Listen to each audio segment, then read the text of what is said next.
Before we jump into this, I just wanted to say Nicole is the messenger. She is not the one who created this policy or things of that nature. So I think it's important that we ask really good questions for Nicole to be able to answer and take back with her. But at the same time, we just need to remember that it's a person who's delivering a message that is being sent out by the state. Is that correct? Not, or maybe even the federal government at some point. It is the state, yeah.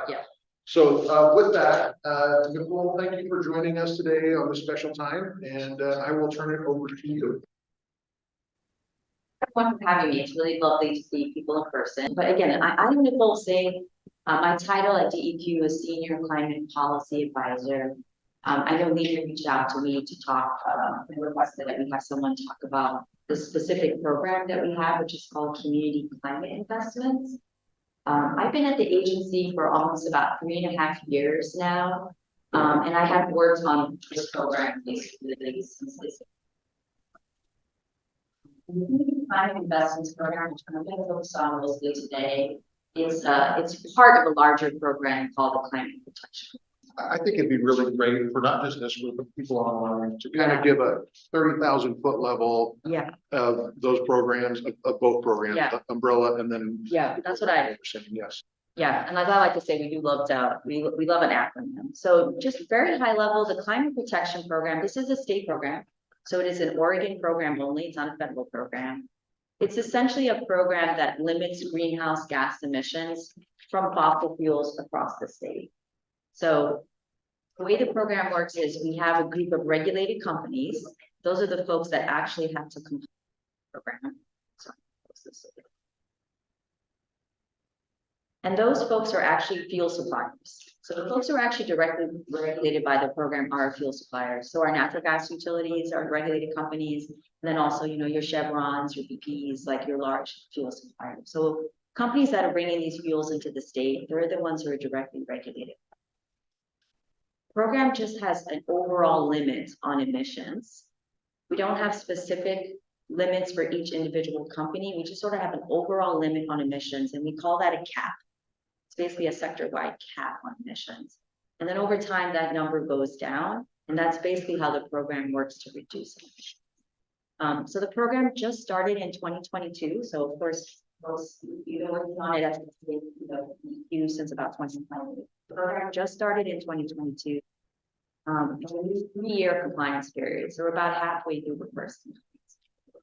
Over time, the program is designed to reduce emissions 50% by 2035 and 90%. And when I say the use of fossil fuels in the state, it's most of the use of fossil fuels in the state. So transportation, use of fossil fuels in buildings. It does not include fossil fuels used for electricity generation. Just want to point that out. That's kind of an important exclusion. That actually is covered under a separate state program. We love lots of different programs. But, when you think of, getting in your car and turning on your car, ultimately those emissions are covered under the program by the person who's been providing that fuel to you. And if you think about turning on like a natural gas appliance in your home, ultimately those emissions are being regulated by the utility. So that's just very high level how the program works. The way Community Climate Investments gets involved is basically for our covered fuel suppliers in the program, these companies that are, we give them something called a compliance instrument for free. And what a compliance instrument basically is it represents 1 ton of greenhouse gas emissions. So the way the program works is the number of compliance instruments that we distribute each year decreases. And so therefore, as those numbers are decreasing, so does the GHG. And so for our covered fuel suppliers, there's lots of ways in which they might pursue ways in which they can reduce emissions. For a lot of our utilities and for a lot of our fuel suppliers, they're going to be swapping out fossil fuels for biofuels. But there is this other option for that if they don't reduce their emissions, there is another option for them. And this other option is the community climate. So I think this is now where the community climate investments kind of comes in. Because if you're a company regulated by the program, you can actually buy a community climate investment instead of reducing your emissions. So basically the way it works for the community, for the covered fuel supplier is they can buy one of these community climate investment credits. They pay a certain fixed price for that credit. And they basically can use that CCI credit to us, give that to us at DEQ and show that they're reducing their emissions. See what I'm closest because Teams is making so much noise. So now I'm just going to focus now on the community climate investments. I did want to kind of talk about this because if you are familiar, some folks are very familiar with other state programs, or some folks are very familiar with, climate policies. The community climate investments, it's really unique. I want to say it's very much specific to the state of Oregon. And part of that is because when we were doing some of the public processes for developing this program, we got a lot of feedback on the community climate investments. It was probably the area where we got the most feedback from the general public, from community-based organizations, from industry. We got a lot of feedback on community climate investment credits. I think part of that was because these types of options in other states and in even the federal government, other states who have used these options, people haven't really liked them. I'm just going to be honest. I mean, what we heard was people really don't like these other options. They don't like this idea that people can do something else besides reduce their emission. And so we try to design something that would still allow for flexibility for these government entities, but like, how could we come up with something that that a lot of communities and people who live in Oregon wanted to see if they're going to have this option. So I did want to flag that it is very different than what you've seen in maybe other states and other programs. But it is a lot of feedback in terms of what we should do with the community climate investment. So basically the way the community climate investments work is if you're a covered fuel supplier or your entity, you purchase the CCI credit, and that's pretty much it for you. You purchase the credit, you get the credit, and you can use your credit when it's time to demonstrate compliance with DEQ. What happens with the money is really different, because what happens with the money is that money has to be invested in projects, only projects in Oregon that reduce greenhouse gas emissions. And I mentioned that because one of the criticisms that we heard when we were developing the rule is that in other states, those monies can go anywhere in the United States of America, or they could go overseas. Like they can use, money can be spent in any state as long as you're reducing emissions. And one thing we heard loud and clear is we want that money to be invested in reducing emissions in Oregon. We don't want to see this money go to California or Washington, or, to China. If we're going to go down this pathway, we want those profits. So that's one of the things about the community climate investment. The money has to be invested in projects that reduce greenhouse gas emissions in Oregon. The other thing is the money is prioritized for what we call environmental justice communities. So what that means is the money is prioritized for projects that are either in or benefit environmental justice. And that was partially to recognize that, in the past, not just Oregon, but many states haven't done a good job of thinking about the equity impacts, particularly in the space of climate change and green energy. I do want to say what we're really careful about pointing out to folks is environmental justice communities is a very specific term that we use for the climate protection program. So when we say environmental justice communities, yes, we're talking about, sorry, I do not know how to turn this on. I don't know how to. If you just give me one moment, I'm going to see if I can figure. I thought if you close your Teams, it will be quiet, but I'm not sure how much it's bothering the folks on the phone. I'm going to mute everything in my. If I just mute it, I thought if I shut down, it would. Okay, I did mute it. That should work. Okay, I muted every single. I only have 10. I don't know what everyone is like, but I have 10 chat streams. So, the important person is meeting my boss. There you go. Hopefully that'll solve it. I'm sorry. Environmental justice communities. So when we say environmental justice communities, yes, we do mean tribes. Yes, we do mean communities experiencing lower income. Yes, we mean our communities of color. But we also mean our rural communities, our coastal communities, basically any community where we think there's limited impact.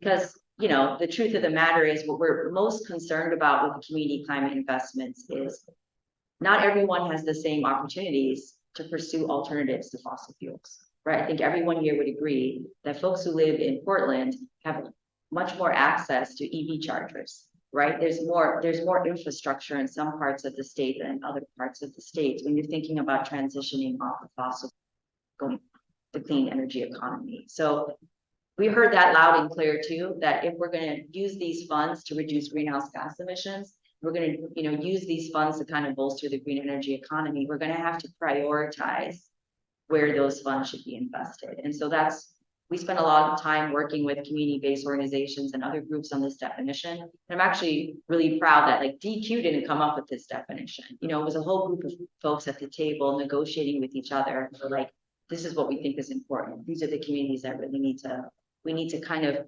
recognize that if you're in a rural community in Oregon, again, not so easy for you to say, okay, I'm going to fill up my car. I have electric vehicles. Like we just have to recognize that in the past, there hasn't been this equal access to options for different types of communities and folks. So I did want to point that out, that the community climate investments are prioritized for environmental justice communities. They have to be invested in projects in Oregon, and they have to reduce greenhouse gas emissions. But otherwise than that, there's very few restrictions on it. We don't, we at DEQ don't specifically say these are the individual projects that have to be funded. We just kind of flag that this is where it should be prioritized. So I'm just going to talk a little bit about where we are right now in that program and how it specifically works. Because the way it works is that the covered field supplier basically decides on its own if it wants to purchase a CCI credit. DEQ basically has a third-party entity. We call them a CCI entity. That CCI entity does have to be a nonprofit. And that CCI entity is who actually receives the funds. And that is the entity that works with DEQ and figures out how that money should be invested across the state. So it is a third party. We call it a CCI entity. The CCI entity does have to be a nonprofit, but it can work and subcontract with other organizations that are not nonprofit. So that CCI entity can actually itself has to be a nonprofit, but it can work with other organizations or communities across the state in terms of. The other thing that's kind of an important component is we have something called an equity advisory committee. So separate from DEQ, there's an equity advisory committee. That equity advisory committee is kind of a partner with DEQ and with that CCI entity. And the equity advisory committee's role is to help figure out if DEQ is actually distributing the funds in a way, not DEQ, but if the third-party entity is distributing funds across communities, if those communities who are benefiting are actually environmental justice communities. That equity advisory committee also helps DEQ select the CCI third-party entity. They've been involved in the process of us selecting a CCI third-party entity. And the equity advisory committee also plays a large role in working with the CCI entity on developing the work plan. And a work plan is going to really be the way in which we target how the money would be invested. So I'm going to just stop there. That's just kind of an overall picture of all the players in this process. And then I can talk a little bit more about specifically where we are in terms of implementation. I've talked about the CCI entity, and I just want to let folks know that we're closing in on having a CCI entity. So I'm happy to talk a little bit more about where we are in the process. But I did want to just stop there and see if any folks had questions, just very high level on how the overall structure of the CCI program works. And I can talk a little bit more about the types of projects, what other types of funds would be leveraged with CCI funds. I guess I have one contextual question, overarching. How did this become? Like, was this a bill, a measure? Like, is this just DEQ deciding this? Like, how did we get there? Yeah, so we did do we had a rulemaking with the climate protection program. We started the rulemaking in 2020. So yes, we are doing this with our authority from there is DEQ. I don't know if folks are familiar. The DEQ has an environmental quality commission and EQC. Like DEQ develops rules, but our EQC is actually the one who adopts it. So we are doing this within our authority as DEQ. Folks might remember there was an executive order from our previous governor, which obviously the executive order was impactful in terms of telling agencies what to do. But again, DEQ is doing this within its own regulatory authority. So it is through the rulemaking process. We had a rulemaking, we did about an 18-month rulemaking between 2020. My mind's a blur now. Yeah, I'm thinking, yeah, right when the pandemic started. So we had a rulemaking from 2020 to 2021 and the program became effective. Did I answer your question? Yeah, Oh, perfectly. perfect. Perfectly. I thought, was there not a piece that was legislatively directed? Was that the CCI that was legislatively directed? I mean, we didn't do this with this, the CCI program was developed as part of the rulemaking. You know, there was something recently where we had to be, you know, there was some recent activity in the previous legislature that was really about something which is, I'm not going to talk about here today, but basically a CCI fee. What that was is, that's basically a DEQ having the ability to take some CCI funds and use some of those funds for DEQ if necessary to make sure that we have capacity at DEQ to implement the program.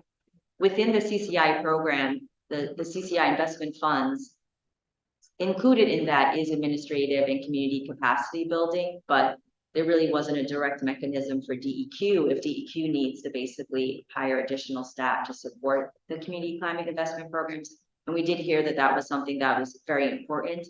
So in the last session, there was a decision to go ahead and make sure that if needed, DEQ could itself use some of the CCI funds for you know, proper implementation of it. Is that a question? I've got a ton of questions. Yeah, me too. I think a lot of folks are like, well, where are we right now? You know, because I keep saying the program started in 2020. You know, I'm happy to give folks like, well, where we are right now. And like you can see in the slide, because we've been working on trying to get a CCI in since many months now, but. So Nicole, why don't we do this? Why don't you kind of Yeah. go into where we are now, and then I think we open it up, because I think there's going to be quite a few questions. I know I have several myself Yeah, on how this really impacts people in the end and yeah, budgets and how all this is happening. But yeah, if you wouldn't mind just kind of yeah. going over that. And I'm happy to talk about the timing of the funds. A lot of folks ask me like, okay, when, you know, when do the funds actually happen? You know, when do we actually see the investment? So just really quickly, as I said, the program started in 2022. We are currently right now, and I'll definitely have this in the slides, because all our equity advisory committee meetings, they're all open to the public. So of course, as folks are more interested, but we basically went through a process of selecting an equity advisory committee. Our equity advisory committee, which is fantastic, has been working over the last year and a half to help in the selection process. One of their many tasks was helping in selection process for a CCI third-party entity. We do have a provisional CCI entity. One, it's a nonprofit called Seeding Justice. The reason I say that they're provisional is they are who we have selected as part of an RFA process, but we are still in contracting with them. So DEQ has to complete a written agreement with our CCI entity. We have to complete a contract with them. We are currently in the contracting phase. We're hoping that we can finish contracting by the end of this year or January of next year. Once DEQ has a contract, and we have officially announced a CCI third-party entity. So if we were to finish that contract with Justice, at that point in time, they could receive funds from fuel suppliers if fuel suppliers decided they wanted to buy CCI credit. There's no requirement for any of these companies to buy CCI credits. They don't have to buy them at certain times. They can choose to buy them this year, next, you know, they can choose to buy them anytime that they want. We only have 3-year compliance periods. So the very first time our covered fuel suppliers demonstrate compliance with the program is in 2025. They could choose to just buy CCI credits in 2025. So we don't have any restrictions about when they can purchase, when they have to purchase them. We do have a limit on how many they can purchase, but they can make a decision themselves. So if they want to buy it in March next year, they can, or they can buy it in 2025. We wanted to give fuel suppliers that flexibility. As you can imagine, that makes it a little bit hard to have an understanding of. But we could see funds as soon as we finish the contract, or we could see funds not until 2025. And each fuel supplier can make that decision for themselves. So that's where we are right now. We have Seeding Justice. We're contracting with them. If we were to finish a written agreement with them, they could start to receive funds. They cannot spend any CCI funds until we complete a work plan. So I did want to point that out to folks. That's kind of why I mentioned the work plan. because the work plan is really where we're going to be talking about, okay, here's how those funds could be invested. Here's some projects that we already know that there's interest from different communities across the state, and we want to go ahead and invest funds into those projects. So that doesn't happen until there is an approved work plan. And that work plan doesn't start until after we have a written agreement. And we give, I would just say to folks, we give our, if it was to be seeking justice, we give them at least 2 months to work with us on developing a work plan. That work plan would also be heavily influenced by the equity advisory committee. So it would take us some time to have a work plan in place. But as you all can imagine, it's critically important for us to know exactly how that money is going to be spent before that money is actually spent by the potential CCI. So that's kind of where we are right now. The only other thing I'd say about the CCI funds is the projects don't have to be brand new. Like I always want to say this to folks, like, yes, there might be some projects that are brand new projects. There might be, but they don't have to be new projects. You know, I actually think at the beginning, a lot of the initial projects are going to really be projects where maybe it's a project that just needs to be expanded, or maybe it's a project where some extra funds would allow it to do more. But the choice of the projects are heavily influenced by community engagement, because one of the things that's different in DEQ ourselves are not saying like, you should do this project, you should do this project. Again, what we heard from a lot of groups is, and I think this is correct criticism, that we're really bad. The government bureaucracies are really bad at knowing about what people really need. Like, it's not really our strong point. So there was a lot of feedback, like, it's helpful, but you really do need to listen and figure out what works in one community versus what works in another community. Because what works here and what's really important here may not be really important here. We might be really interested in electric heat pumps.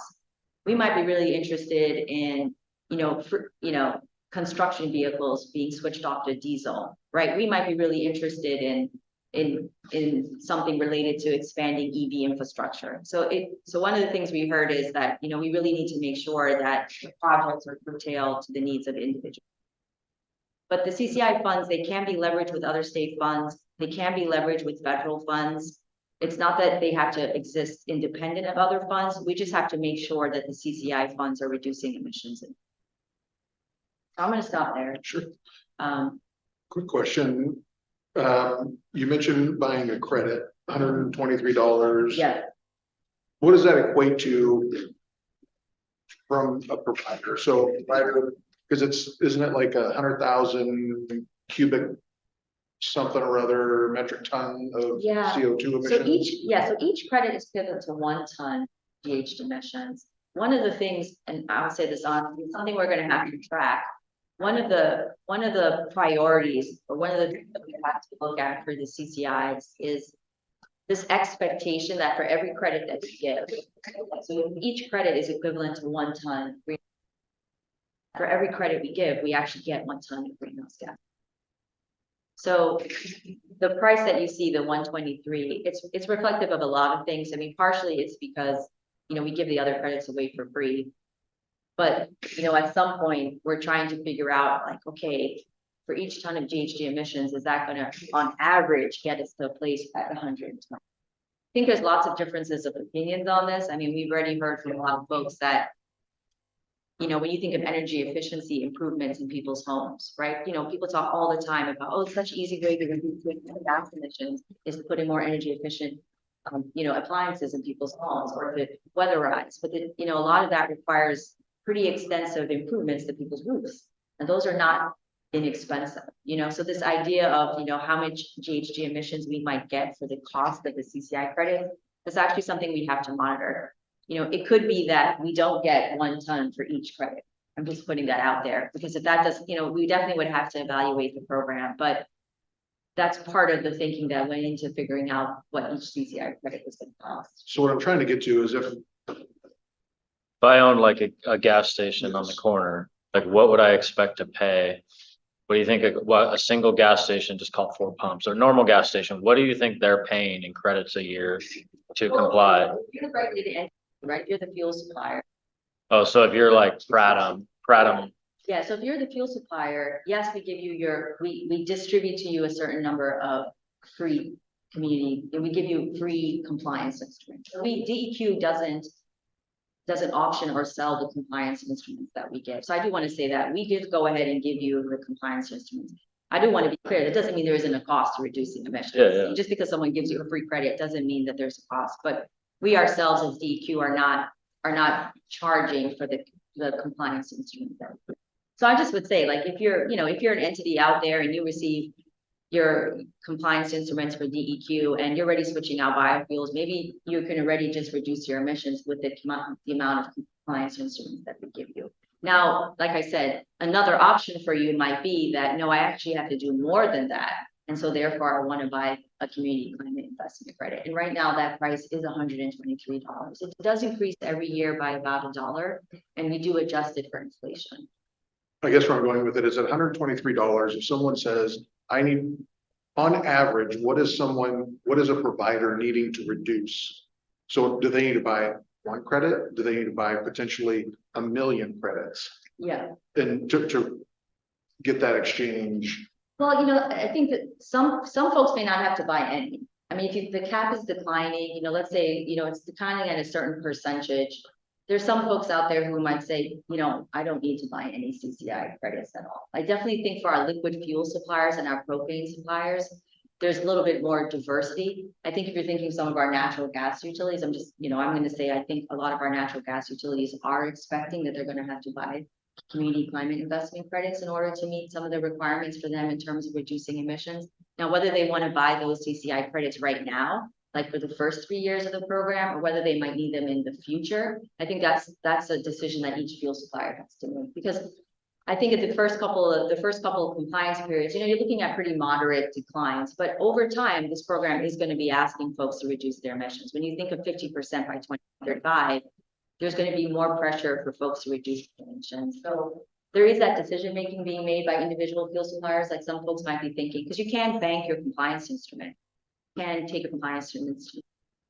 Sure. So I do think individual fuel suppliers are not just thinking about the first 3 years. I mean, if I was a fuel supplier, I wouldn't just be thinking about my first 3 years in the program. I'd be thinking like, what's my compliance strategy over 5 years, over 10 years? And over 5, 10 years, I might have options like more renewable natural gas or potentially hydrogen. In the short term, my options might just be my compliance instruments and purchasing CCI. So, What I'm trying to get to also is if a provider, is there a projection on, in the end, when someone shows up to fill up their gas tank and a provider needs to purchase 1,000 credits as an example, ultimately that will trickle down to the person filling the tank. Yeah. And has there been any studies on economic impact on how that is ultimately going to affect people in the room or on Zoom? Yeah. Just at the gas pump, I'm not talking about if you live in a rural area and use propane because it would trickle down through a propane provider. That's where I was kind of trying to get to. Is there a budget kind of laid out? Well, we definitely, we did do a macroeconomic analysis when the program was being designed. I think the reason I keep splitting it out, and I'm just saying this, like between our liquid fuels suppliers and our natural gas utilities, is they are both in the program. They can trade. I want to point out to folks that, if folks are familiar with that concept, like if you get compliance instruments and you're reducing emissions faster than other folks are, you can trade your compliance instrument, right? So if you have excess instruments, you can to trade them. So it is one program, but I think I'm just sharing this all with you. I mean, the transportation side and the fuel supply, I think definitely as a state, and even the analysis that we're looking at, of course, the macroeconomic analysis is going to show that, overall the program sees, positive fiscal impacts for the state. But that could be very different from fuel supplier to fuel supplier. So that's as always, the devil's in the details, right? Like, yes, the economic analysis looked at a lot of this. It did see over the long run that there was lots of options for folks to reduce emissions, and that overall there was going to be positive economic and definitely positive public health benefits to the program, which of course feeds back into the Oregon economy. But it can be different from fuel supplier to fuel supplier. And I think that is really what's important. For liquid fuel suppliers, there's a lot more competition in the program, right? And there's honestly a lot more strategies to reduce emissions, right? I just saying that when you think of all the things, electrification, biofuels. Even the state of Oregon, we have the Clean Fuels Program. We already have other programs in the state, which has created a lot more opportunities to reduce emissions from transportation fuels. For natural gas is a newer area in terms of decarbonizing. The other thing that's really important for the natural gas utilities, we talk about projections, is we have our economic regulator, which is the PUC, right? So our natural gas utilities have to work with our PUC in terms of how the glide path that they're going to be choosing for how they reduce greenhouse gas emissions. And part of that is figuring out how they would be structuring rates with the PUC. So, we don't play a direct role in that DEQ because obviously we're not the economic regulator of the PUC, but that system, I think, does have different trickle down impacts, if I'm being clear. Sure. So I mean, I also want to say to folks, I definitely think I know it sounds weird to say this because a lot of folks think reducing greenhouse gas emissions is pretty, it's kind of like a newer territory, but the state of Oregon, has obviously been working on reducing greenhouse gas emissions so ahead of the curve. I've worked with lots of states, it's so ahead of the curve in terms of other states that there's actually a lot of things that are already occurring to reduce greenhouse gas emissions pretty rapidly. And there's a lot of programs that exist out there to make it cost effective. But I do always want to say, I do think on the natural gas side, that's definitely an area where, we are also thinking there's going to have to be a lot more work and leverage across programs for that to be more efficient. We do require that DEQ track the change in fossil fuel prices between Oregon and neighboring states so that we can have an understanding of how the program might be impacting the relative cost of fuels. And if we do see something where the relative cost of fuels is changing too greatly, we have some requirements about what that means, that we would definitely have to analyze that, go back to our EQC and talk. So it's definitely something on the radar for us to try to continue to track if there's any kind of shifts in relative fuel prices from Oregon and surrounding states due to. So there's no, in all that study that you folks did, there wasn't a dollar amount. So like, for example, there's 38 cents per gallon right now in state tax for gas, right? It's gonna be 40 cents in January. It's gonna be 42 now with the implementation of this stuff. We don't have an estimate for how it might impact the price at the pump. And particularly for the natural gas side, obviously that would, that, as I said, the PUC and rates is different than that price. But I think, like I said, we are going to be tracking, we do want to track, what might happen in terms of the prices across the state. And I think as we track that information, we'll have an opportunity to weigh in. I know a lot of our industry folks gave us a lot of feedback on our macroeconomic analysis when we were our fuel supplier. So I also just want to sort of encourage folks to, continue to talk to us. Like we're trying to make this as open as possible, which is part of the reason I'm here. Is like we're wanting to encourage folks. Like we know, like I say to folks all the time, like, yes, like you may not be directly regulated by but we all use fossil fuels. Like I say I drove my car down here. We all use fossil fuels. So there are these indirect impacts to the program that are going to flow throughout the state. And we do need to hear from people as much as possible and like what we should be doing and how we should be tracking things so that we can, we can serve the needs of Oregonians and how the program should work. Zach, quick question with Northwest Natural. Have you guys done any kind of look into what this is going to cost and then the end user who uses natural gas? I use natural gas in my home. I'm assuming that the hospital uses natural gas. I'm assuming that there's other huge entities, the state of Oregon, I don't know if they're using gas to heat the boilers, that heat the buildings and all those things. Use a lot. Yeah, I would assume Ferris uses a lot. Have you guys done any kind of analysis on this, on what that would cost? Would you mind sharing that publicly? Yeah, I mean, I can't tell you who our customers are. You can,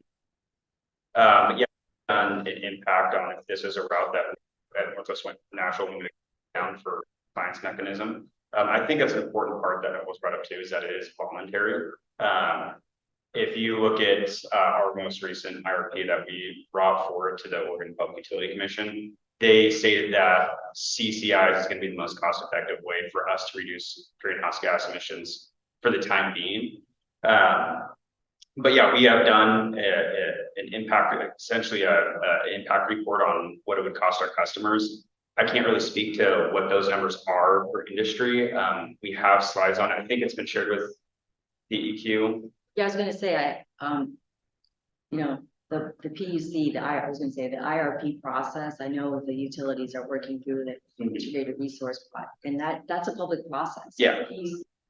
PUC actually initiated, as you know, like the natural gas preparation. And I know all three utilities are working on so if folks are, I know it comes through the PUC, of course, us at DEQ are tracking it because it's the PUC, and I'm actually colleagues later today, but that process of the IRP is an open process. So the materials that Northwest National Vision, the materials that those folks are providing is available. And of course, we're watching, and like I said, we're not the regulators, but I know that that's where the rubber hits the road in terms of how our utilities are going to be compliant.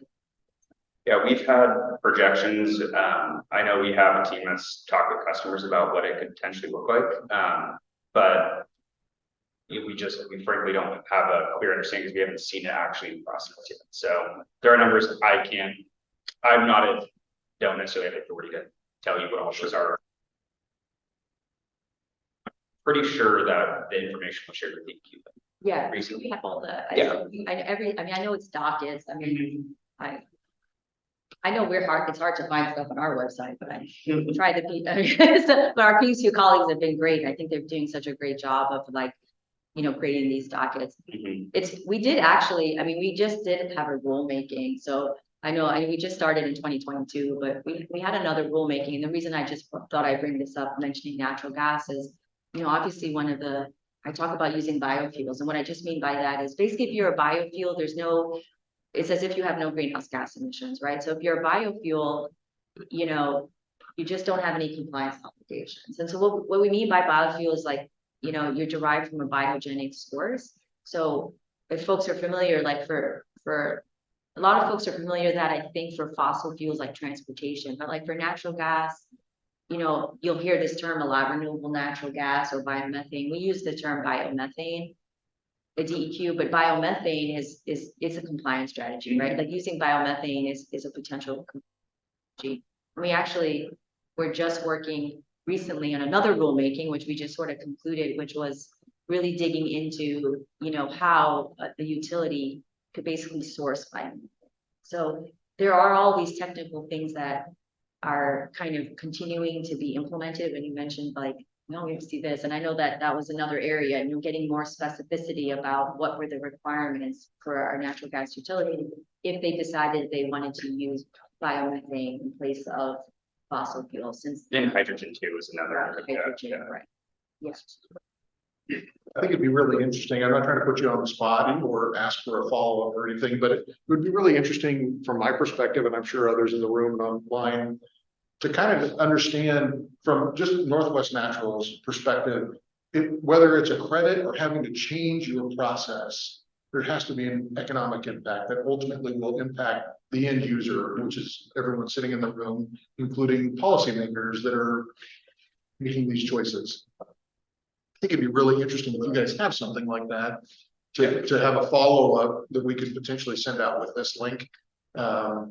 Because I just have no idea on what we're talking about as far as economic impact for end users, businesses that ultimately trickle down, not just the pump, but bigger things. Like as an example, you mentioned electrify.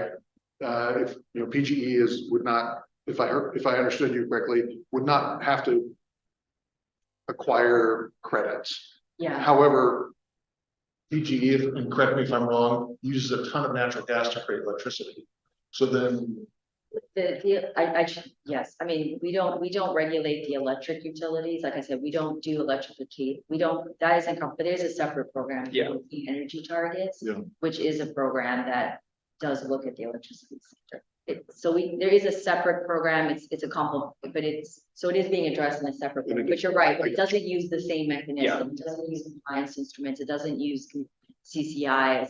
It's a different structure. It's primarily, again, the primary regulator for that is the PUC. We do play a support role, DEQ, in helping to track emissions, but the PUC is the primary regulator for that. But that came after this program started. They just kind of, honestly, to be honest, I think everyone having a conversation and saying, well, we're not covering the electricity sector, we can't do the electricity sector. That was a big impetus, I think, for folks who vote for to make sure that the electricity sector was actually at least having some type of program regulating GHG emissions. But I did just want to pivot off this. I think the points that you're bringing up is what fed into so many folks saying, now, if you're going to have the CCI, right? Because potentially there could be impacts to me, right? As we trickle down. So then you better make sure that the money that $123 is being invested back into things that are going to support reducing emissions, because I just wanted to flag that again in a lot of other places. And we heard a lot of criticism about this more. You sometimes put it into things that you're not regulating. Like you say, okay, don't put the money into what you're regulating because we want you to quote unquote offset your emissions in other parts of the economy. So, go plant trees or, sequester. So there is that school of thought. Some folks think that we should have done that instead. I think what we heard from a lot of folks is, you know what?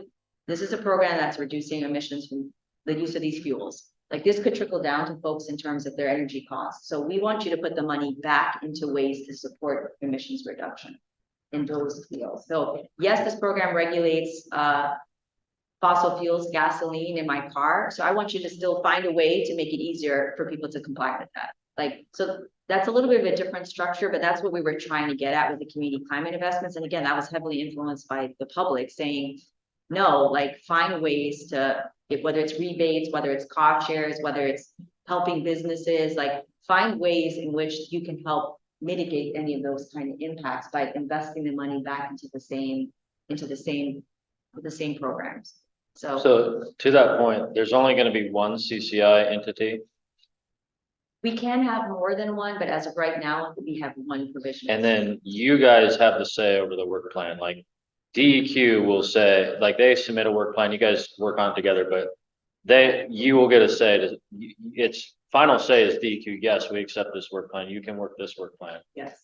And then if let's say that seating justice gets off the rails or they want to do something different, you have the veto power. It's not like, oh, the money's gone and we have no control over it anymore.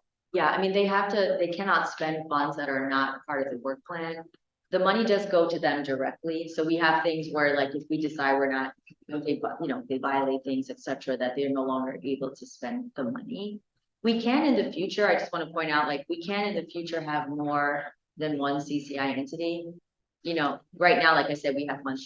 I think over time, we'd have to figure out, does it make sense to have more than one? A lot of folks used to ask us that, do you want 5? Do you want 2? Do you have 1? And we said, hey, we don't really know. We're going to just go through this process and figure out what works. I would argue to have more in competition. Right. I mean, so there was a little bit of okay, we want economies of scale. I mean, honestly, we didn't make that decision, in terms of how we ended up with seating justice. We said, let's just go through this process. RFI, RFA, Equity Advisory Committee, and see where we land. And where we landed was with one provisional CCI entity and contracting with them. So in the future, we could have rounds for additional CCI entities.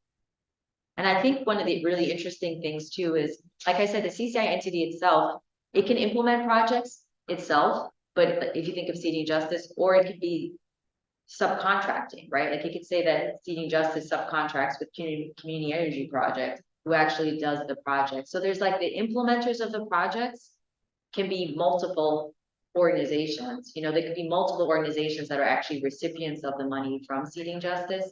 And the only reason I mentioned the fact that not all the subcontractors have to be nonprofits is one of the things you have to do is figure out how much GHG emissions reductions you're achieving. And that's a very highly technical space, right? So they have the ability to work with folks whose job it is to just, engineers, so there'll definitely be some people who are subcontractors who are actually not nonprofits. These could be professionals, engineers, so there is this level of technical expertise that they're going to have to hire people to do.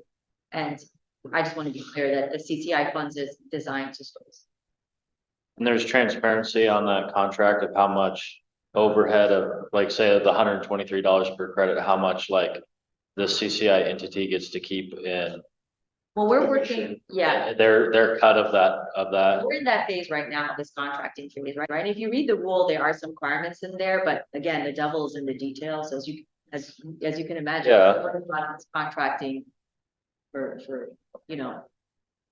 we put aside, I think, 6 to 9 months, knowing that we want to make sure that we have a great contract. I mean, I would say, you know, we're really pleased with what we have been doing and working with our provisional CCI entity, but yes, we have to have certain things in that contract. And I did want to point out to folks again, the Equity Advisory Committee has played a large role in helping select them. The contract is between DEQ and Seating Justice. The Equity Advisory Committee will also be giving feedback on the work plan. And again, those meetings are open to the public.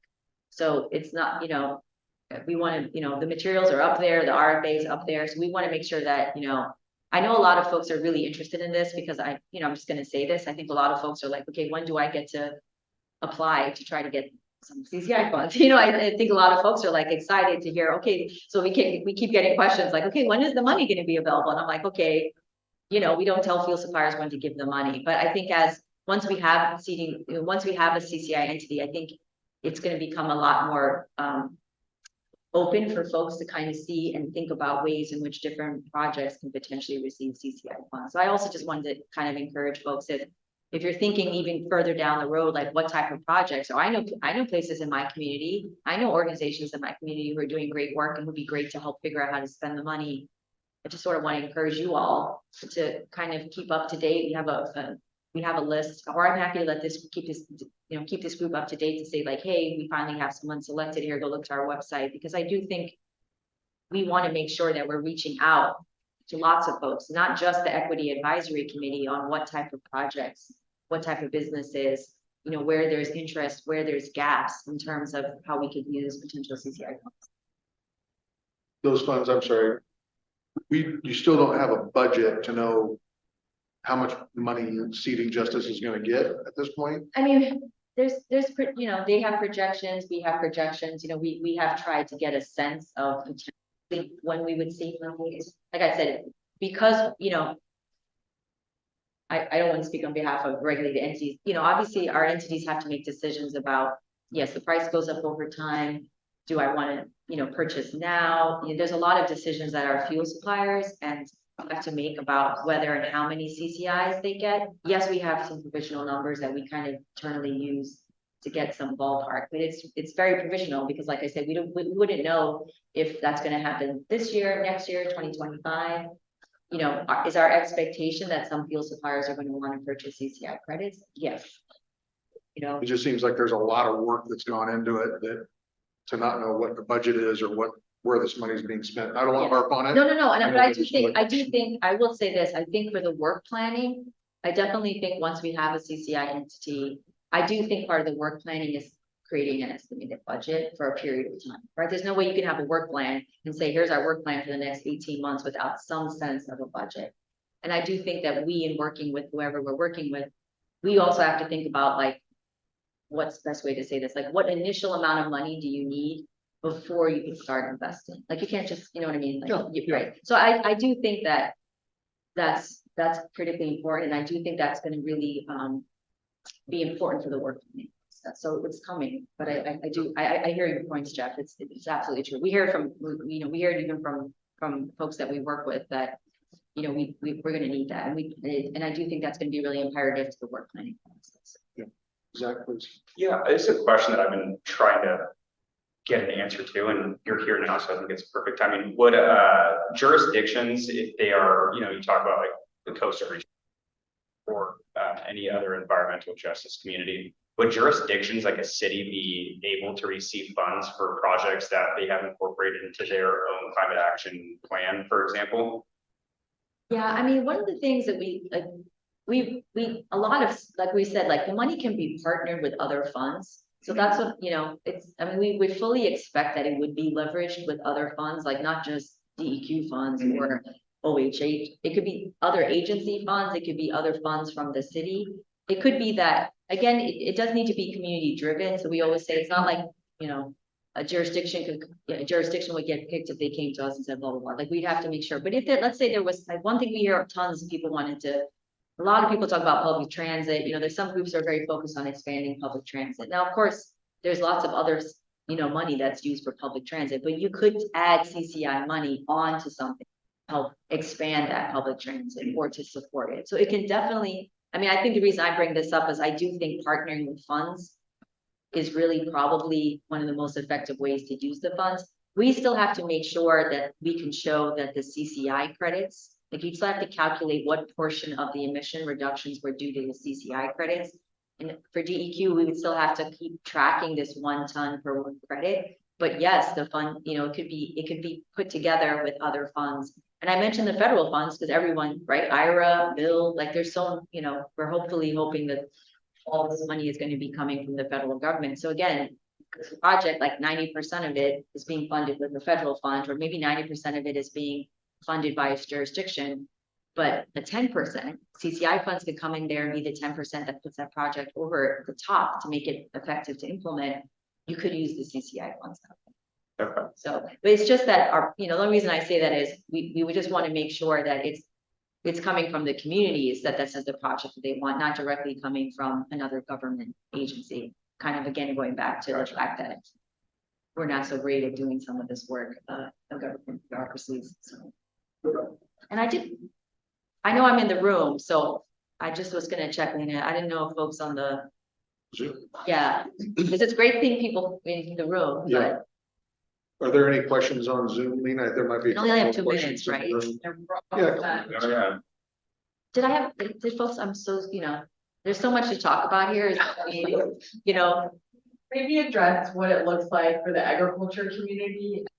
Specifically like fuel, right? Fuel is exempt for ag purposes. So what does this look like for those folks? Yeah, I mean, fuel suppliers, it's. The program is looking at emissions associated with fossil fuels, right? So I do want to say, like, if you think of construction, right? Or if you think of like the use of fuels in farm equipment, then yes, you're not directly regulated by the program. But again, there is the impacts that you might potentially have on fuels, right? So one of the ways, I've always said this to folks, like one of the things you might think from like the agricultural perspective, there's a couple of ways to think about it. Because some folks will ask me like, oh, for CCI, and I'm like, yeah, if replacing farm, if farm equipment is going to be replaced or to reduce greenhouse gas equipment, as long as you could show that the CCI credit is reducing greenhouse gas emissions in those uses, that would be an eligible project for CCI funds, right? Because we're just looking for projects that reduce greenhouse gas emissions. But I did want to say, just because folks are not directly regulated by the program, again, if you think of gasoline, if you go to the pump and you get gasoline and you drive a car, there is that potential for this kind of indirect impact to you. So I would flag, it did come up a lot, this question about greenhouse gas emissions, the sequestration. Like I said, the CCI credits are only invested in reducing greenhouse gas emissions. There was a lot of interest from some groups in sequestration projects. And, I'm sure we'll continue to hear about that. Like I said, we opted not to include sequestration because more folks wanted to see money invested directly into reducing greenhouse gas emissions. So that might be something we hear more about in the future. The other thing that I hear a lot that people mention to me is, when we talk about like biomethane, that again, that's another area. That's another area where you could think about how CCI funds might help increase the supply of some of these other fuels, particularly if those fuels are being supplied by agricultural interests. Again, if folks are not familiar, like biomethane is usually from agricultural waste. Like, it's capturing, waste from manure and then using that in place of natural gas. So that might be another area. Like if folks are considering thinking, well, maybe I should do something. Maybe I should install a digester. Maybe there's a way for me as an agricultural community to be able to kind of be able to supply biomethane. And that might be another area where we could look at the CCI program and say, okay, maybe this is a way to reduce greenhouse gas emissions that would otherwise have been reduced. And maybe there's a community out there that really is interested in seeing the way we invest money. So I think one of the things that we try to be with the CCI program is, again, we try not to limit it very specifically to certain types of projects. So there could be some opportunity for different businesses and different communities to think a little bit more creatively about how they want to invest those funds. So I know we're at 12:01, so. Yeah. So Nicole, thank you for coming down and gracing us and being kind enough to drive down. You're from Portland, is that right? I actually live in Southwest Washington. Oh, okay. Our headquarters are in Portland, so I don't know if folks are familiar with Camas. Yeah. Yeah, so I live in Camas, Washington, and so I was filled up. I didn't have questions, so. Well, thank you But for yeah. coming down today and blessing us with your Yeah, well, thank you time. so much for having me. It's lovely to see people and thank you for being so flexible. I know you kept rescheduling it. I have slides, Lena. I'm always I happy know, to I talk haven't done it again. yet, so. Oh, yeah, I don't know if it's because the system doesn't, but I'm happy. It has my email address in there. Also, Whitney Dorr. I just want to say Whitney Dorr is really our community climate investment coordinator. So she and I kind of, partner tag team on this stuff. So I have Whitney's email address, my email address, happy to create this, let this group be, I think a milestone will be us selecting a CCI entity. So if folks are interested, I'm also happy to kind of when that's, fingers crossed, when that happens, to let folks know that that's happening. My guess is that we will invite you back at some point to get a little bit more in depth on the entity that you guys select and budgets and how this is all going to be implemented in the end. So again, thank you for your time.